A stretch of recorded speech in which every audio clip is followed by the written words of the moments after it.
Bonjour tout le monde.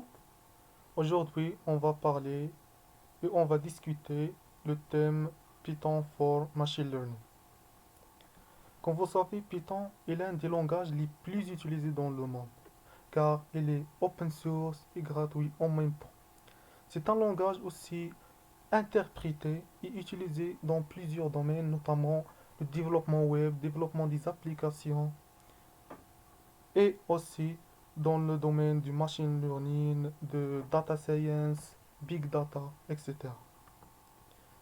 Comme vous savez, pour travailler avec n'importe quel langage, il faut maîtriser ses bases, qui sont les variables, les structures de contrôle, les structures de données, les fonctions, etc. Une chose importante, c'est que Python est un langage orienté objet. Dans cette présentation, on va se focaliser surtout sur les modules scientifiques comme NumPy, Matplotlib, SciPy, et aussi des modules de l'analyse de données et de visualisation comme Panda et Seaborn. On va terminer avec une bibliothèque très connue, notamment Scikit-learn, qui est une bibliothèque de machine learning par excellence. Alors, NumPy est une bibliothèque logicielle libre et open source. Il est destiné à manipuler des matrices ou tableaux multidimensionnels ainsi que des fonctions mathématiques opérant sur ces tableaux. Ce qui est différent avec Lilist, c'est que NumPy est plus performante, il est rapide et il ne, il ne pose pas de problème dans les mémoires. Voici un bilan du NumPy. NumPy comporte des constructeurs pour construire nos tableaux. On travaille plutôt avec des tableaux de deux dimensions dans le machine learning. Il y a des constructeurs comme array, zeros, ones, random, rand pour générer des matrices avec des valeurs aléatoires. Ainsi, on a des fonctions de manipulation comme reshape pour redimensionner nos tableaux, ravel pour éclater nos tableaux, concatenate pour rassembler deux tableaux au plus. Ainsi, on a des méthodes très utiles comme min, max, sum, min, etc. Une chose importante ici, c'est que NumPy travaille beaucoup avec une notion qui est les axes. Comme vous savez ici, il est utilisé comme des paramètres dans plusieurs fonctions. Il y a aussi le Boolean indexing, qui est une technique utilisée pour filtrer nos variables ou bien nos données suivant une condition. Arrivons à Panda qui propose en particulier des structures de données et des opérations de manipulation de tableaux numériques et des séries temporelles. Les principes structures de données sont les séries, qui servent à stocker des données selon une dimension, et les data frames pour stocker les données selon deux dimensions, et enfin les panels qui concernent selon trois dimensions. Des outils pour lire et écrire des données structurées en mémoire depuis et vers différents formats, notamment les fichiers CSV et les fichiers textuels, les fichiers du tableau comme Microsoft Excel et de bases de données SQL. Comme vous voyez ici, le data frame se représente comme un tableau de deux dimensions et les séries, c'est un vecteur. Une chose importante ici aussi, c'est que on ajoute les séries comportent deux tableaux. Ce sont les index extérieurs et elles comportent ses propres index. On va voir, Inch'Allah, toutes les applications dans notre dataset Ray. Ici, ce sont des fonctions les plus utilisées comme read Excel pour lire et charger des données selon le format qu'on veut. Par exemple, Excel, CSV.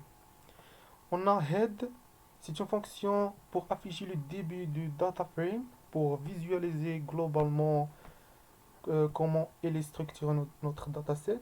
Describe pour faire des statistiques rapides sur notre dataset. Drop pour éliminer certains colons.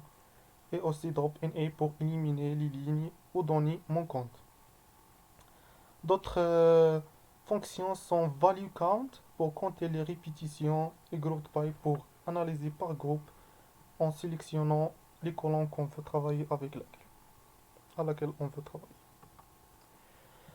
Arrivons à Matplotlib qui est destiné à tracer et visualiser les données sous forme de graphique. Ici, c'est la procédure générale pour tracer un graphique en début par figure. En- Enfin, on fait show pour afficher la figure. Subplot nous permet de préciser combien de graphiques on veut dans cette figure-là. Voici les figures les plus utilisées avec Matplotlib. On a des histogrammes 1D, des histogrammes 2D. On trace aussi des fonctions 2D et ici des contour plots pour visualiser les minimums et les maximums de notre fonction. Aussi, on peut visualiser plusieurs variables. Ici, deux variables. Ici, en 3D, notre dataset. Seaborn aussi nous permet de visualiser et de tracer notre dataset. Les fonctions du Seaborn ont presque toute la même structure, ce qui facilite vraiment et énormément le travail avec cette bibliothèque.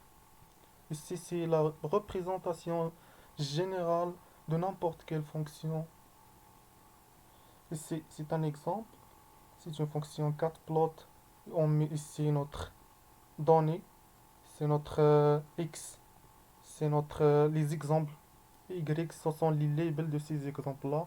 Ici, sur le data, le nombre de data qu'on a chargé. Par exemple, ici, c'est juste un exemple du Titanic. C'est un dataset très connu.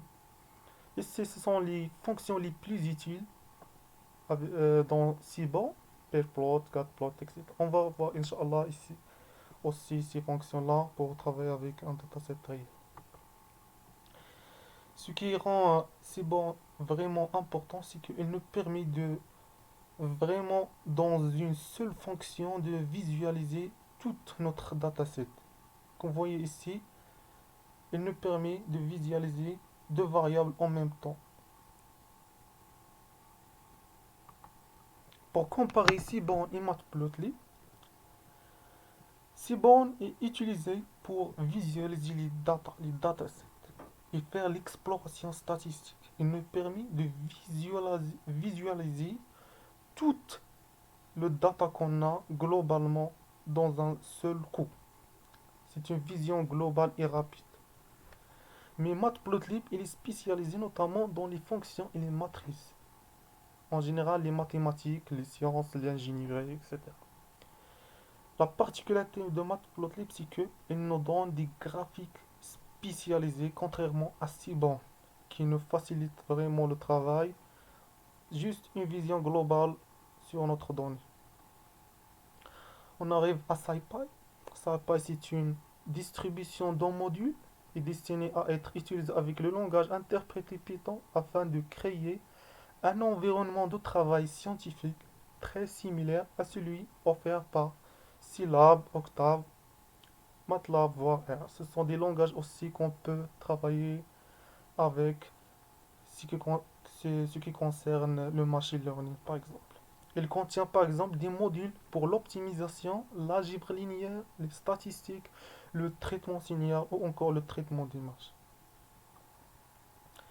En arrivant maintenant, comme j'ai dit, à l'un des plus importantes bibliothèques de machine learning, c'est scikit-learn. C'est une bibliothèque libre Python destinée à l'apprentissage automatique.